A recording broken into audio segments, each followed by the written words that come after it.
Hoje vou fazer o unboxing do Nike Revolution 5. É um tênis leve para corrida, para quem procura um tênis bem casual, né? Que você pode também sair, mas pode fazer sua corridinha, né? É um tênis super leve, macio e é um tênis do custo-benefício, né? Bem interessante. Vamos abrir aqui a caixinha. Vamos ver aqui. Vamos lá. Vamos tirar o meninão da caixa aqui.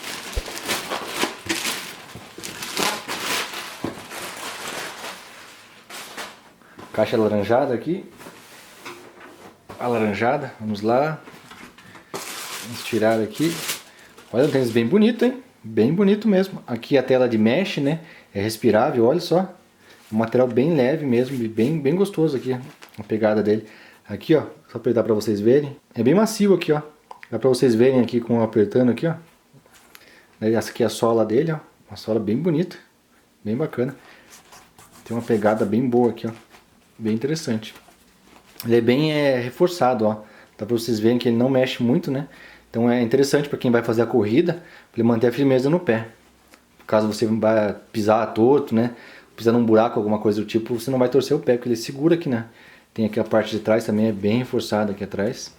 Nossa, é bem macia aqui atrás. Deixa eu mostrar pra vocês. Nossa, aqui atrás é bem gostoso esse material aqui. Nossa, que delícia. É um material bem macio, uma espuminha assim, bem gostosa ao toque. Ó, aqui a orelha do tênis aqui, né? Ela é solta, não é costurada não. Esse Nike Revolution 5 é um tênis muito legal, né? Ele tem um custo-benefício muito interessante. É super macio. Dá pra você ver aqui que ele é respirável, né? Se você for correr num dia quente aí, ele vai deixar seu pé respirar. Tem a resistência, né? Então se você pisar em falso em algum lugar, ele vai aguentar, não vai evitar que você se machuque. Aqui atrás é bem macio. É um material bem flexível também, ó. Mas ele dá firmeza, ele não tem aqui ó, aquele plástico que machuca aqui atrás. Então ele é bem macio, resistente, bem bacana mesmo.